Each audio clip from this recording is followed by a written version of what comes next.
I watched her laughing with someone else, not just a polite grin or a casual chuckle, but the kind of laugh that shakes your whole body, the kind that once was reserved for me. They sat together on a bench outside what used to be our coffee spot. The coincidence stung. I was standing across the street, half hidden by the crowd and the drizzle beginning to fall. For a moment, I forgot how to breathe. I thought the ache had finally dulled, thought time had numbed it, but there it was, sharp, raw, alive. I didn't recognize the guy. Tall, sure of himself. He said something that made her laugh again, and I watched her tuck a strand of hair behind her ear the way she always did when nerves got the better of her. I knew that habit. I knew all her little tells. At least I used to, and that's what hurt the most. Realizing someone else was now learning the small secret parts of her, the tilt of her voice when she's excited, the guilty smile she gives after adding an extra spoon of sugar to her coffee. I tried to turn away, tried to move on, but my legs wouldn't listen. Memories slammed into me. Nights we spent talking until the city went to sleep, her laughing at the ridiculous songs on my playlist, mornings when she would dance barefoot in the kitchen, hair messy in face, still half asleep. I remembered holding her close the night she lost her dog, how she sobbed against me like I was the only thing keeping her from falling apart. It wasn't all perfect. God, far from it. We argued about the stupidest things. Laundry left unfolded, lights left blazing in every room. But even in the fights, even in the chaos, there was still a sense of home. Until one day it started to unravel, threads pulling loose one by one. She said I wasn't listening anymore, said she felt alone even when I was sitting right next to her. Maybe she was right. Maybe I thought we were unbreakable. One evening she just looked at me and said, I don't think we're growing together anymore. I didn't argue. Maybe part of me already knew. We said we'd stay friends. But silence filled up the spaces where conversations used to live, and eventually we became nothing more than familiar strangers. So there I stood, rain soaking through my jacket, watching her smile in a way that no longer belonged to me. And I told myself it was okay. She was happy. And isn't that what love is supposed to want? For the person you love to find her smile again. I was about to walk away when she looked up, right at me, right through the downpour and the crowded street.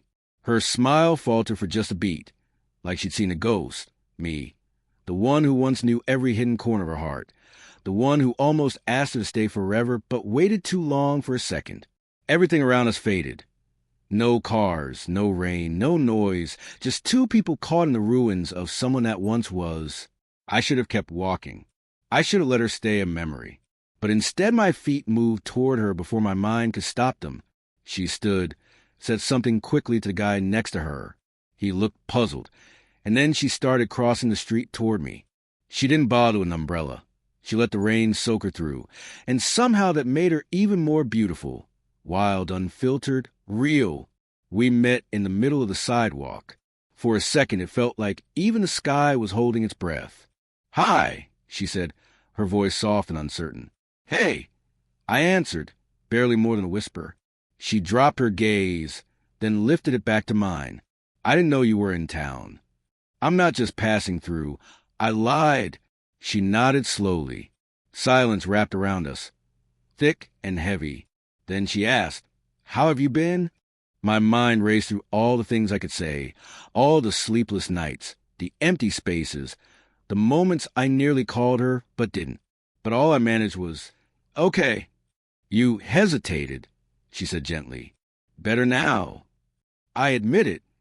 The words hung there, trembling between us. "I saw you laughing." I blurted out. "And I saw you looking," she whispered. There was a long pause. Then she stepped closer, almost like she was afraid I'd disappear. She didn't.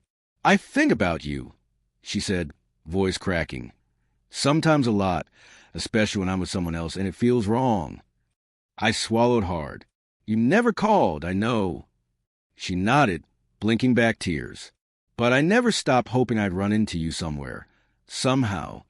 I looked away, not because I doubted her, but because I didn't trust myself not to believe her completely. "Are you happy?" I asked. She gave a small shrug. "I'm trying, but he doesn't know me." "Not the way you did." I want to tell her how long it took to stop waiting for her messages, how every room still echoed with her absence. But instead, I simply asked why. Now she gave a sad little smile.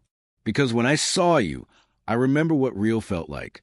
The rain was relentless now, drenching everything around us, but we didn't move. You're still my favorite, she said, voice trembling, and then she whispered, what if... She didn't finish the thought. She didn't have to. I understood. Maybe this was a reunion. Maybe it was just a fleeting moment, a glimpse of what was, or what might still be buried beneath all the time and hurt. Maybe we'd talk again, or maybe this was all we were ever going to get. But standing there in the storm, I realized something. Real love doesn't always vanish. It lingers. It hides. It waits for the right moment to resurface. Sometimes in the middle of the city, sometimes in the middle of the rain, when you least expect it. And if they ever find their way back to you, don't be afraid to stop, even if it's just